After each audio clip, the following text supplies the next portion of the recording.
Hello, math champions. You heard this word called factor when you had learned about highest common factor, find, do the prime factorization. All of these things, when you have learned, you would have heard about this word, right? If you have not heard about this, I would encourage you to go watch those videos about factors and multiples. The link is in the top right. Now it will appear there. You can go and watch that. However, now we've been learning about algebra. So, I also had explained to you that algebra means you generalize. You take a pattern and you generalize it, okay? And then you find an expression. You do that, right? That is what is you do in algebra, right? So we'll start from what you already know. That means when you were told to factorize this or do prime factor of this, what were you doing? You were doing to say you would have done like, okay, 24 means I can do this as 2 times 12, and further the 12 could be done as 2 times 6, then further this could be written as 2 times 3. So this 24 could be got as 2 times 2 times 2 times 3. This is what you would have done. Or you would have said 2 to the power of 3 multiplied by 3, and you say these are the factors, right? This is how you would have done it. That means let's stick to only this much. That means you would have said, what if I multiply? What are the things if I multiply? What are the numbers if I multiply? I'm going to get this 24. That is the meaning of factorization. That's just the opposite of multiplication. Means in multiplication, what happens? You have two numbers and you multiply to get a product. But the opposite of it means you have got 16. Okay. Now, what can you multiply to get that 16? That is what is the meaning of factorization. So I can write this as 2 multiply, see, 2 times 2 times 2 times 2, 3. Or I can also write it as 2 times. Take all of these things together. 2 times 2 is 4, 2, 4 times 3 is 12. So I can write it like this also. Or I can take these two together. Means 2 times 2 is 4, 2 times 3 is 6. So 4 multiplied by 6. Or I can take these three things together. Means 2 times 2 times 2, that is 8. 8 multiplied by 3. I can do any of these things. Or I can write these. So all of these things is talking about making writing the 24 as factors. You're factorizing the 24. That means you're doing the opposite of multiplication. That means to say, what if I multiply? Can I get 24? The process opposite to the multiplication is called factorization, right? You've understood this. So the similar kind of a thing we are going to do in algebra. Okay, we are going to do in algebra.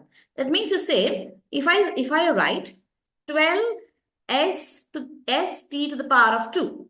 So that means what? What are the factors in this? Means what? What if I multiply, will I get this as a product, right? So it is very simple. Take the 12 and you know that 12 can be got by 2 times 6, right? The 6 can be got by 2 times 3. See, I was able to do just directly also without writing this like this, like this, like this. Without that also I was able to do it. Just because I know that 12 is an even number, I can start with a 2 because all even numbers can be divided by 2, or they can, they'll come as a multiple of 2, right? So 12 would be written like this. Then we know when the variables are written, the s and the t, the variables are written just beside the number. That means they have been multiplied with the number. That means it is multiplied by s. T to the power of 2 means we know that t is multiplied by t. Why? Say for example, 2 to the power of 2, that means 2 multiplied by 2. So t to the power of 2 means t multiplied by t. See, this is what is called as generalization algebra. That is what we are doing it, right? So I hope you understood how we got this factors, right? So 12 st to the power of 2 can be written as, okay, sorry, got deleted. Okay. Yes. So 12 s to the power of s t to the power of 2 can be written as s 2 times 2 times 3 times s times s t times t, right? So these are all factors. As I had explained to you, here we can also write this as what? The factors I can write as, I just can take this two things and I can write 4 multiplied by 3 s t square, t to the t square I can write like that. Or I can say, I can take these two things together, 2 multiplied by 6 st multiplied by t. What am I doing here? I'm just, grouping things together. So this is also factorization, this is also factorization, this is also factorization, right? Basically, what if I multiply? I should get this 12 st square, right? So it can be this also. 4 multiplied by 3 st square. 2 multiplied by 6 st multiplied by t. All of these things are giving me 12 st square. Correct? All of these are correct. All of these are correct. That means basically you should multiply and you should get 12 st square. That is all is required. However, we will use the first thing. Why? Because it is the most simplest means, the most, minute is like further than this, you don't have to do, like you cannot do much expanded than this. This is the final expanded one, right? These are all like little shorter versions, right? So 12 st square, this is how in algebra you do factorization. Now, let's take a little expressions where they had two terms. Now, 12 st square was one term, correct? Now, let's take two things, okay? Let's say there's 12 st square, added with 4t. Okay, added with 4t. Now, if they ask you to factorize, that means to say, what two things if I multiply, I will get this. Now, for you to know this, you should know distributive property of multiplication. If you do not know, go back to my videos in my channel and learn about distributive property of multiplication. Okay, I'm assuming that you're knowing about this distributive property and then going ahead here. Okay, okay. So now let's do the factorization of this. Okay, what are the factors? So the 12 st square, they are having the factors 2 times 2 times 3 times s times t times t, right? So these are the factors for this thing, right? Okay. Now, next one for this 4t, it is nothing but 2 times 2 times t, right? Okay. So we were able to do this. Now, the distributive property, you would have learned that, okay, what is the meaning? If I have, let's say, a multiplied by b plus a multiplied by c, I can write this as a multiplied by b plus c, right? Distributive property. What do we mean by this? The a and the a is the same thing, right? It's common. A and a is common. Whatever is common, I am taking it out. That's what we call, okay? Whatever is common factor. A is a factor, B is a factor. A is a factor, C is a factor. So I am taking the common factor out. I am taking the common factor A outside, and whatever is left out in each term, I'm keeping it inside a bracket. And finally, I'm multiplying it. That means to say, this is one factor. This entire thing is one more factor. Let me highlight it differently. Okay, this is one factor. This is another factor. And I'm multiplying it to get this as the answer. Right? Factorizing means what? What if I multiply, I will get that. That's the point, right? So similarly, if I see here from 12 st square and 4t, what are the common things? 2 and 2 is common. 2 and 2 is common. T and T is common. Okay, so 2 and 2 and T. The entire thing is common. That means to say 2 times 2 is a 4. 4T is common. Taking the common factor out. I have taken the common factor out. Right. Now, Okay, so this is getting multiplied, right? So I'm going to keep a bracket here. Why? Now I'm going to write remaining things. That means there's a 3, S and T. These are remaining from this first term, from the 12st square. These are remaining. So I take the remaining things and multiply. 3ST. 3ST is remaining. Okay, got it. Then what is left? Next thing is addition here, addition. Okay. Now, what is left out in this term? You would be thinking, no, nothing is left out. So I should be writing 0. Are you thinking that? Let's see whether that is correct or not. Okay. What do I mean by factorization? Whenever I multiply, I should get it back, right? Whenever I multiply, I should get it back, right? Am I getting that? Let's see. Okay. Just for the sake of our understanding. Okay. Okay. Now we're going to multiply, right? This and this distributive property. 4 times 3 is a 12. T times T is T square and S, right? Multiplied. I got 4T with 0. What happens? Oh, it's a 0. Anything multiplied with 0 is 0. But, oh, I did not get this back. I did not get this back. So that means it's wrong. It's wrong. Oh, now you have to think, okay, if that is wrong, then what are we missing? Right? What are we missing? So the 0 is wrong. It's not correct. Okay, we have taken the common thing out. We have taken the common thing. That is a 4T is common and we have taken it already. All the blue color things is done. But then we are left with one more factor which is hidden. Which is hidden. What is that factor? It is multiplied by a 1. Because 2 times T times 1 only can give you 4T, right? So there is a hidden factor. Hidden factor means here also you can write 1. What is there? Nothing wrong about it. So 3 times S times T times 1, right? 3ST, that is what you've written. So if nothing is there also, there is one more factor which is hidden. That is 1.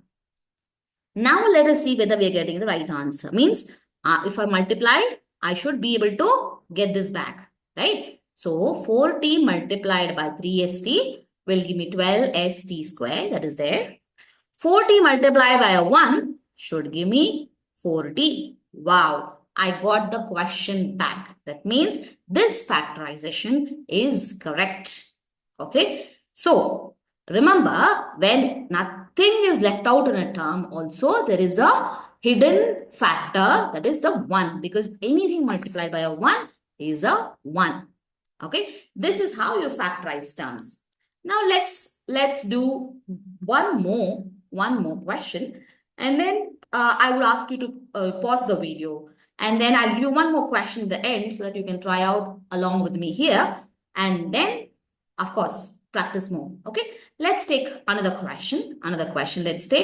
Let's take 8a square minus 4a.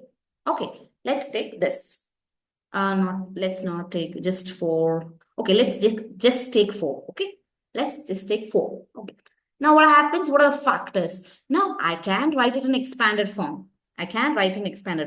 However, you can do one more thing also, right? What is that? 8 and 4, right? We are factorizing, means what was the highest common factor? Look at this previous question also. When this 12 and 4 was there, what was the highest common factor between 12 and 4? It was the 4, which came as the common factor out, right?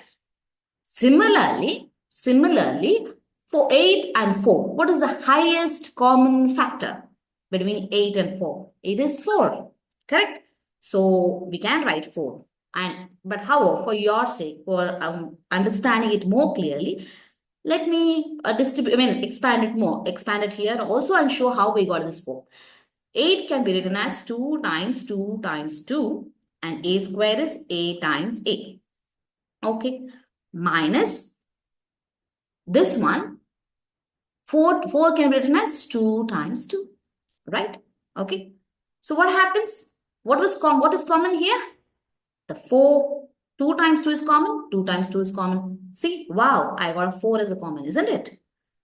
That's all. I'm just skipping this step by using the concept of highest common factor.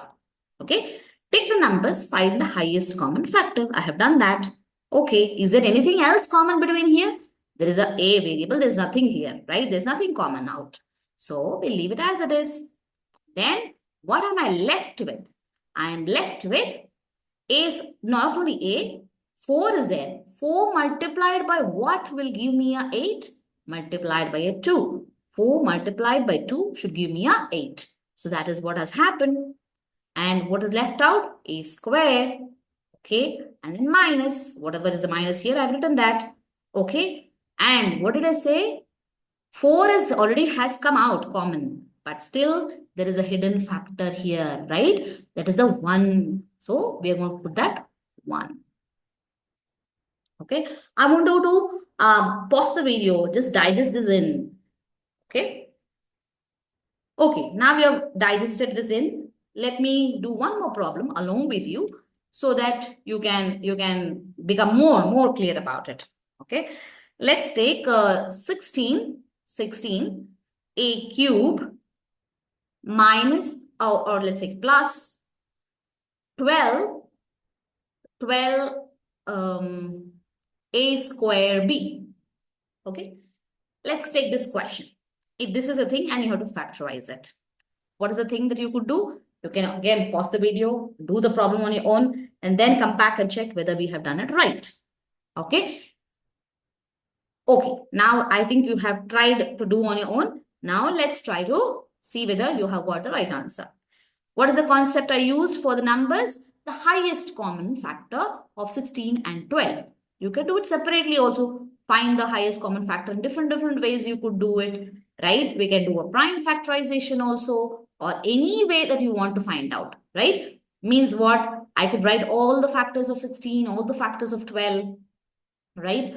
I can find out like that also. My factors, I'll start with the highest factors for the 16 here, 12 here. Next highest factor would be 8 here, and this will be a 6 here. And next highest factor will be 4. And here it will be again a 4. Wow, I got the highest common factor as the 4, right? So I can write the 4 directly also. Okay, 4, done. Now next I have to compare about a square, a cube and a square. Now a cube means what? A cube means a multiplied by a multiplied by a, right? A square means it is a multiplied by a. Means the common thing is a and a. That means a square is common. So a square is common. Okay. Anything is left common here? No, nothing is left common. So common thing out. We have taken the common thing out. Now we're going to write what is left over. What is left over? Okay. If I talk about the numbers, what if I multiply with this? I should get back this, right? Remember, 4a square is multiplied with what? Should to give me a 16a cube. Now, 4 multiplied by 4 only will give me a 16. Okay. A square multiplied by a should give me a cube. Good. We finished it. We got it. Okay. Plus. Now, with 4a square, what should I multiply to get this? 4 multiplied by 3 should give me a 12. A square multiplied by 1. That means a square is there already. I don't have to do anything. But then I should also have a b in the final answer. That means I should write a b. Now think about it. 4 into 3 is a 12. A square into whatever. Nothing is there here. So it's going to be a square only. A square multiplied by a 1. No, this is a hidden factor, right? A square multiplied by 1 gives a square. Then b. 4a square multiplied by 3b gives me a b also there, right? So this is how I have to factorize. I hope you got how to do this problem. And I would like to give you a problem to work on. Pause the video again and find the answer for this. Okay. Let's say 6t squared minus 4t. Okay, not t, let's say. Okay, let's say 4s. Okay, pause the video, do the problem, and then see whether you have got the same answer. Okay, math champions, have you got this as the answer? If you've got it, you're right. If you've not got it, then pause, go to the beginning of the video and start learning it again. And as I always say, just because you've heard about it, it doesn't mean you have learned it. Go ahead and practice a lot of factorization and then become sure that you've mastered this concept. Okay, where we are going to use it, you're going to learn further in the videos. I'll see you in the next video. Until then, bye bye.